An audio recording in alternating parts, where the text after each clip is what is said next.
This is Democracy Now!, democracynow.org, The War and Peace Report. I'm Amy Goodman with Nermeen Sheikh. We continue our conversation with Scott Shane, the national security reporter for The New York Times. His new book is called Objective Troy, A Terrorist, a President, and the Rise of the Drone. It just won the 2016 Lionel Gelber Prize. The book tells the story of the first American deliberately killed in a drone strike, Anwar al-Awlaki, and examines why U.S. counterterrorism efforts since 9/11 seem to have backfired. Scott Shane, why don't you start off with the title of the book, Objective Troy?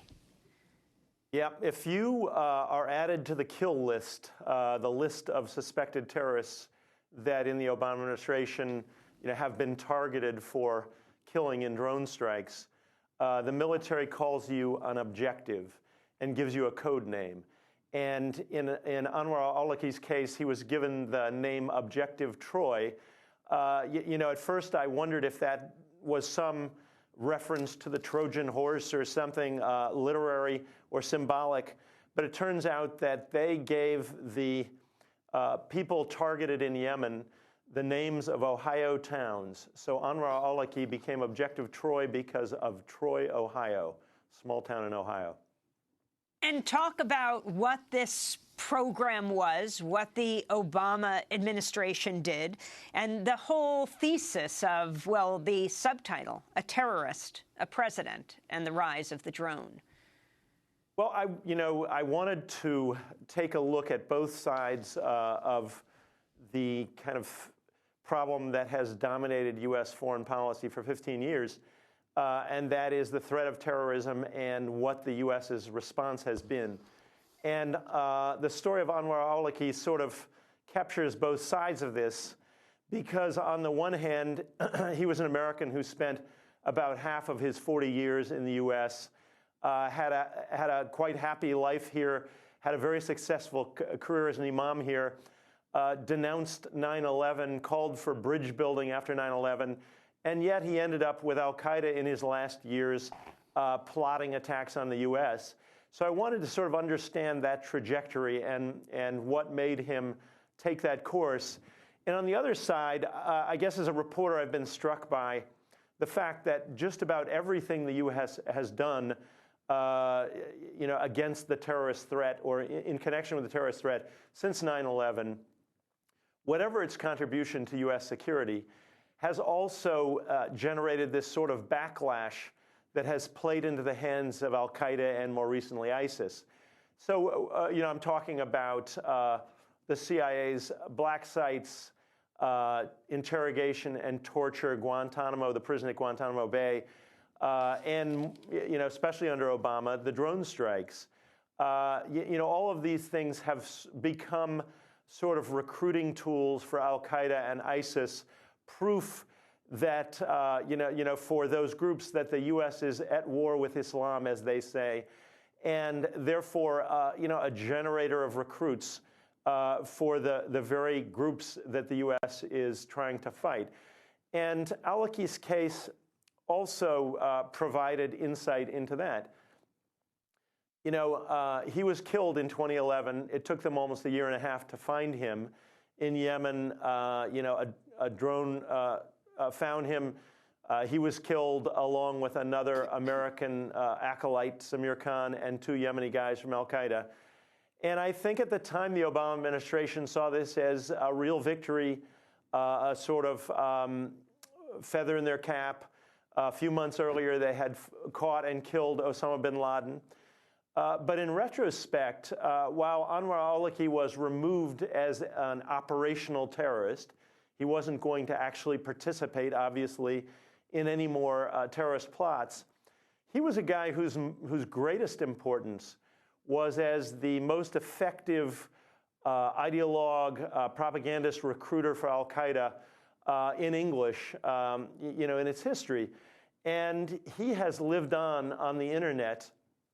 I went on YouTube yesterday and put his name into the search engine, and you come up with 67,000 videos, most of which are his life's work from the early days when he put out mainstream boxes of CDs, 53 CDs on the life of the Prophet Muhammad, all the way through to the al-Qaeda stuff at the end of his life, when he was instructing Muslims in the West and in the United States that it was their religious obligation to stage attacks. And it's all there, and it remains very powerful, very influential, more than 4 years after his death. And not only that, but by killing him, the U.S. government, inadvertently promoted him to martyrdom in the eyes of his fans. So if you go on YouTube, you find that they have posted and reposted his videos with tributes to Sheikh Anwar al-Awlaki, the great martyr. So he speaks from beyond the grave with even more authority and influence than when he was alive. Well, let's go back to Anwar al-Awlaki in November 2001. He spoke to the Washington Post then about the significance of Ramadan. Ramadan is a chance for us to get away from the worldly indulgence and everything that is material. It's a chance for us to have a more austere life. I think that in general Islam is presented in a negative way. I mean, there's always this association between Islam and terrorism, when that is not true at all. I mean, Islam is a religion of peace. Well, less than 10 years later, Anwar al-Awlaki released this al-Qaeda video, a call to jihad. Do not be deceived by the promises of preserving your rights from a government that is right now killing your own brothers and sisters. Today, with the war between Muslims and the West escalating, you cannot count on the message of solidarity you may get from a civic group or a political party, or the word of support you hear from a kind neighbor or a nice co-worker. The West will eventually turn against its Muslim citizens. Hence, my advice to you is this.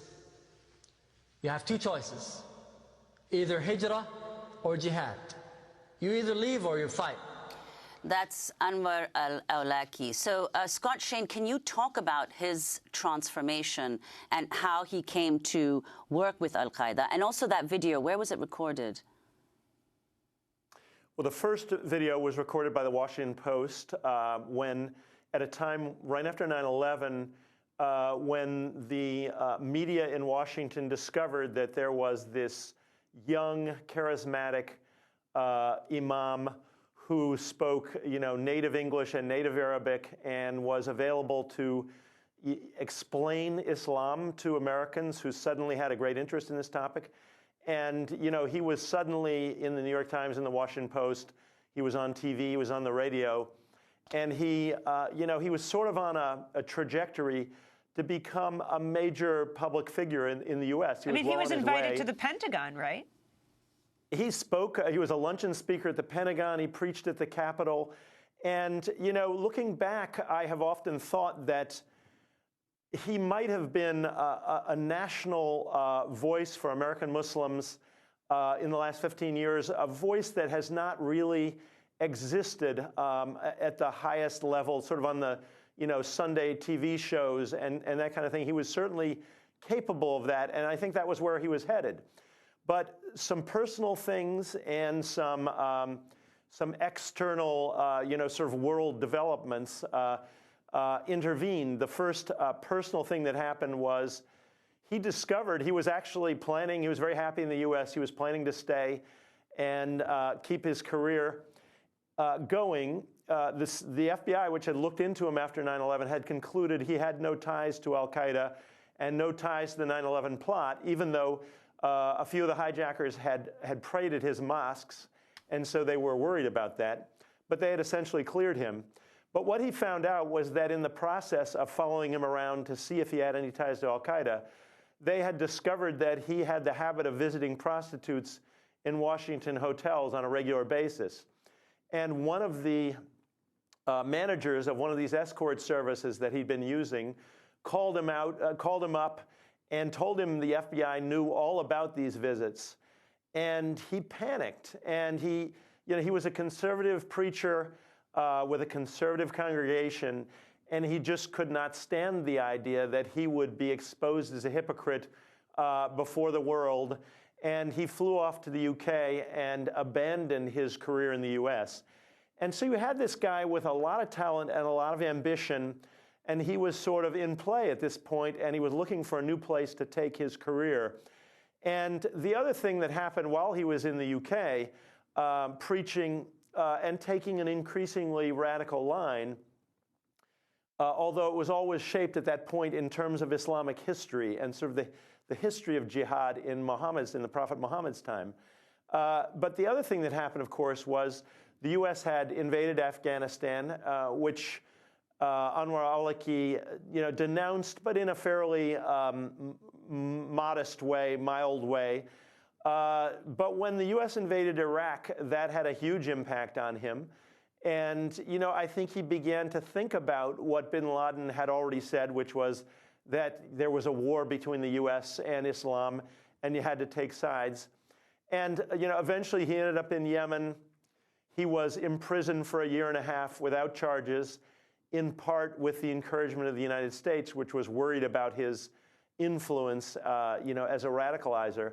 And when he got out of prison, not long after that, he moved to the tribal territories in Yemen and hooked up with al-Qaeda. And so when he made that second video, he was, a quite influential member of al-Qaeda in the Arabian Peninsula, and he was a part of a small cell within that group that was focused not as the bulk of the group was on the Yemeni government and the Saudi monarchy, but on the so-called far enemy, as al-Qaeda called it, the United States.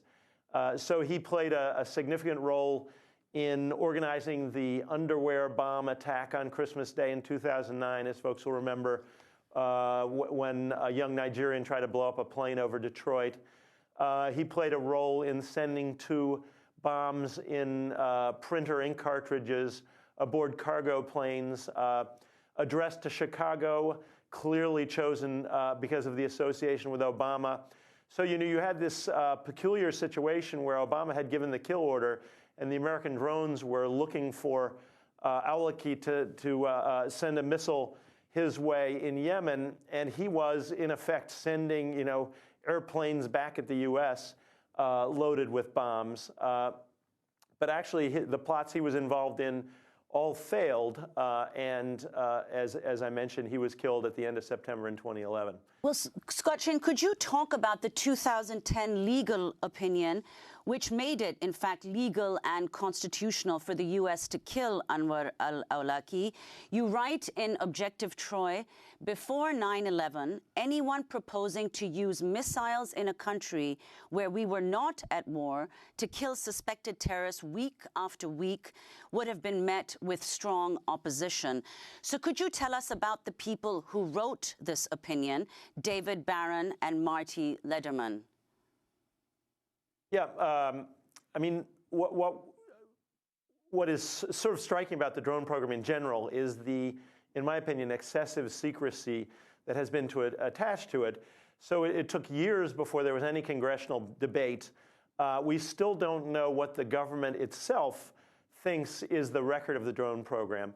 And it took us, I filed a FOIA, a Freedom of Information request in 2010 for all the Justice Department legal opinions on targeted killing. And it took a long court fight before an appeals court gave us, ordered the government to release redacted copies of 2 legal opinions that justified the killing of Anwar al-Awlaki. So, there's been a great deal of secrecy even around the legal opinions that the government, in which the government explains why it believes these actions are legal and constitutional. But in this particular instance, after the evidence emerged connecting Anwar al-Awlaki to the underwear bomb plot in December of 2009, President Obama essentially asked the Justice Department to take a look at whether it would be legal and constitutional for him to give the order to kill this guy because he was an American citizen. And, on the face of it, the Constitution makes it impermissible to deprive someone of life or liberty without due process of law. So Marty Lederman and David Barron were both sort of liberal legal academics who had been highly critical of the Bush administration and its approach to counterterrorism. So they suddenly found themselves with the job of, in great secrecy, deciding whether it was legal to target and kill Anwar al-Awlaki. And they concluded that it was, and gave the word to the White House, and the White House approved, the president approved on February 5th, 2010, the legality of killing this guy. That was based on one legal opinion, which they completed in written form in February. Then out in the world, it had been leaked that Anwar al-Awlaki was on the kill list. And some legal scholars, criticized this decision. And they came up with another legal opinion in July of 2010, sort of plugging the holes that people had poked in this argument. But, what's interesting is, for my book, with the help of a friend who teaches constitutional law, I organized a sort of unofficial, informal poll of people who had taught or do teach constitutional law, professors of constitutional law. And of about 36, I asked them only the question, was it legal and constitutional for the US government to kill Anwar al-Awlaki? And the answers came back very divided. About a third said yes, it was. About a third said no, it was not. And about a third said it depended on the details. So this is far from a settled question. And what does it mean if it's not, in the scholarly community. Scott Shane, what does it mean if it's not? Well, it means that this act, certainly in the opinions of the critics, that it violated the Fifth Amendment, maybe the Fourth Amendment of the Constitution. And some would also argue that it violates some statutes, including one called the Foreign Murder Statute. So, how this will play out in future administrations, we'll have to see, but the precedent has been set. So then it could be that President Obama, if it was found not to be legal, could be brought up on war crimes. I think that's highly unlikely, because it's hard to imagine, how this ever comes before a court. Anwar al-Awlaki's father, Nasser, the former agriculture minister and chancellor of universities in Yemen, twice went to U.S. court. He felt he was a big fan of America, had spent a dozen years living here, and he felt that he wanted to hold the U.S. to what he saw as its principles, which he had always admired. And so he went to court twice, first to get his son off the kill list, and then to force the government to sort of present the evidence on the basis of which it had killed his son, and actually his grandson, who had been killed in a second drone strike. And both those cases were dismissed. And so, this question, as has happened often since 9/11, a major question that you would hope and think that American courts would sort of weigh in on, has not actually found a way to come before the justices. And that point you just made about, and then his son was killed. I mean, 2 weeks later, a 16-year-old boy, right, al-Rahman al-Awlaki, who went out to find his father in the desert, who's sitting at an outdoor cafe, is then killed in a drone strike, born in Denver, Colorado. What is the explanation of this? I mean, the explanation that I heard repeatedly from people inside the government was that this was a tragic and colossal screw-up. The claim is, and I believe this, that they had no idea who they were shooting at, which unfortunately has happened too often in the drone war. They believed that they were shooting at a kind of mid-level al-Qaeda guy, an Egyptian named Ibrahim al-Bana. He turned out not to be there. There is some evidence that some of the 7 men killed in that strike were affiliated with al-Qaeda, but 2 of the others there were 16-year-old son of Anwar al-Awlaki and his 17-year-old cousin. Abdul Rahman, who by all accounts was a very sweet kid, a great kid with no history of any association with radicalism or terrorism, As you say, he had left home. He was living with his grandparents. He'd left home to find his father. And this was after, everybody remembers the spring of 2011 and a lot of young people coming out onto the central squares in Arab capitals, including in Sana'a, the capital of Yemen. And young Abdurrahman had been part of that and had sort of had a political awakening. And I think that led to his desire to find his father, talk to his father about all these big issues. His father was by then, essentially a notorious member of al-Qaeda. He did not find his father, but while he was looking for him, he got word that his father had been killed in an American drone strike in another part of Yemen. There is evidence that at that point, this 16-year-old kid, said, that does it, I'm joining the jihad. And that may be one reason why he was with al-Qaeda figures when he was killed. But it remains also the case that he was not on any American kill list, and that Obama was reportedly furious when he heard that this had happened, because he understood that while a lot of Yemenis understood the death of Anwar al-Awlaki, he was seen as trying to kill Americans, and the Americans got to him first, and Yemen is a tribal land where people kind of understand that.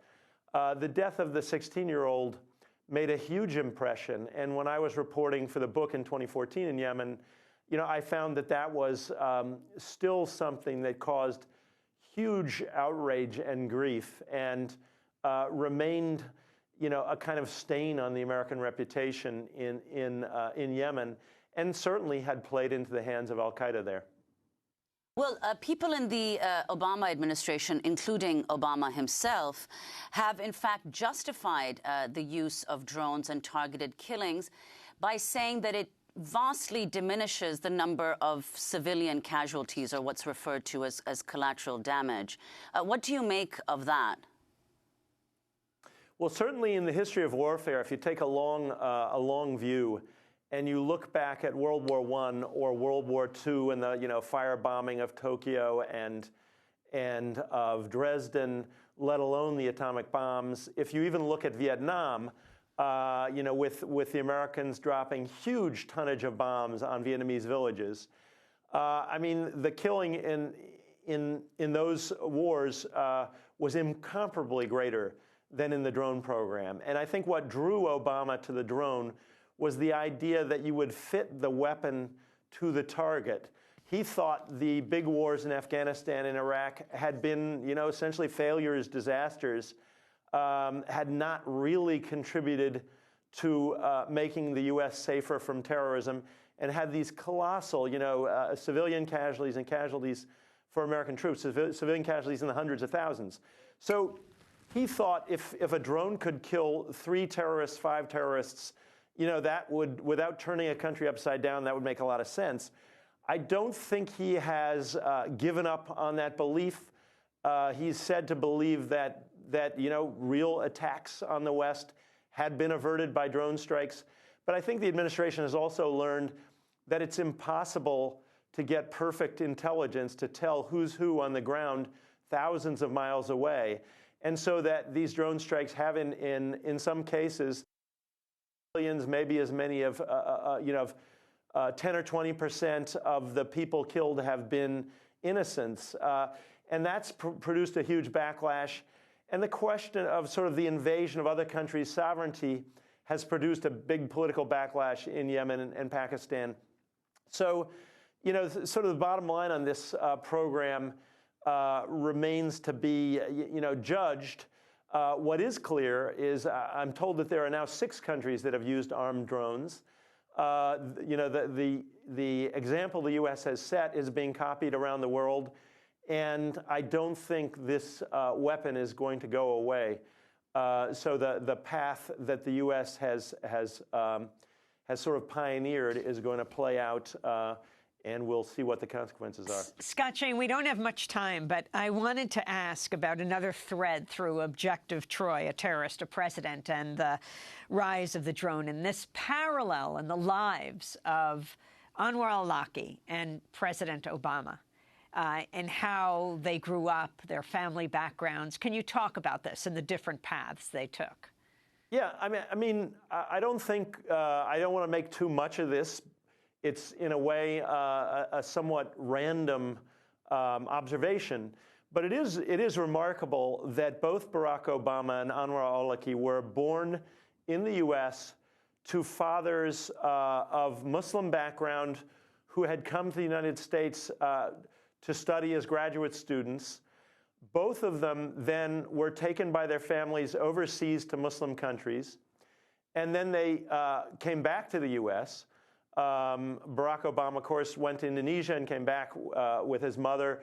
Anwar al-Awlaki came back to go to, was sent back by his father from Yemen to attend college at Colorado State. Interestingly, this caused them both, I think it's fair to say, some confusion about identity, some sort of identity crisis, which Obama has famously described in his book, Dreams from My Father. And Obama actually talks in that book about the temptation of radicalism, of militancy, that he felt as a young man, as a young black man in America, with this very colorful and sort of mixed up background. Anwar al-Awlaki clearly also ultimately felt the temptation of radicalism and ended up taking a very different path from Barack Obama. But it's sort of fascinating. President Obama wouldn't talk to me for this book, but maybe after he's out of office, I would love to sit down with him and talk to him about how he sees all of this. And what most surprised you in writing this book and writing Objective Troy? No, I guess what struck me was, and I guess this is true of all of our lives, but the sort of random twists and turns that have such a profound effect on an individual life and sometimes on the course of history. I think if that escort service manager had not called Anwar al-Awlaki and sent him on the path that ended with al-Qaeda in Yemen, we might be as tired of seeing Anwar al-Awlaki on, Meet the Press as some people are of seeing Senator McCain on Meet the Press. And he might be a sort of prominent American political voice and perhaps a useful voice given the events of the last 15 years. So, it just struck me in a way how contingent life is, how random life is, and how very small events can have profound outcomes. Scott Shane, we want to thank you so much for being with us. Scott Shane is national security reporter for the New York Times. Along with Joe Becker, he recently wrote a two-part series in the Times, The Libya Gamble. But he's also author of the brand new book, Objective Troy, A Terrorist, a President, and the Rise of the Drone. The book just won the 2016 Lionel Gelber Prize. This is Democracy Now! I'm Amy Goodman with Nermeen Sheikh. Thanks for joining us.